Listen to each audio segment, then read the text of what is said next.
वाटणारं खरं तर वक्तव्य आहे। दादा भावनिक साथ देतील ही अपेक्षा नव्हती।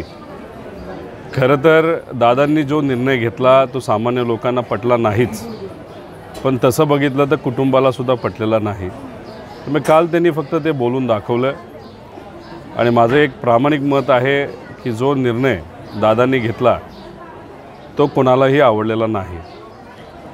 आणि काल बोलत असताना दादा हेही बोललेत की मी पवार साहेबांचा मुलगा असतो तर त्यांना वेगळं काहीतरी मिळालं असतं।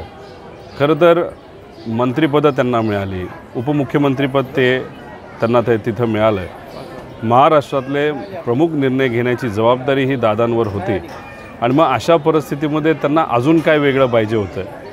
मग ते पदाचंच बोलत होते ना, मग पदच त्यांना पाहिजे होती असं आहे का? मग आज BJPकडे जाण्याचं कारण पदच आहे का? मग विचार हा विषय राहत नाही का? असे अनेक प्रश्न खरं तर निर्माण होतात। त्यामुळे काल दादा जे बोलत होते मला एकच म्हणायचं आहे की जे भाजपला जमलं नाही ते दादांच्या माध्यमातून भाजप करण्याचा प्रयत्न करत आहे। पवार विरुद्ध पवार हा एक संघर्ष भाजपला जो अनेक वर्षांपासून उभा करायचा होता तो दुर्दैवाने आपल्यातल्याच एका नेत्याकडनं म्हणजे दादांकडनं ते करण्याचा प्रयत्न शेवटचा प्रयत्न करत आहेत। आम्ही वाट बघतोय अधिकृतरित्या त्यांचं नाव नाही तर दुसरा कुठलाच उमेदवार असेल तर त्यांचं नाव हे जाहीर व्हावं। अधिकृतरित्या जेव्हा ते नाव जाहीर होईल त्यानंतरच आम्ही प्रचार सुरू करणार आहोत।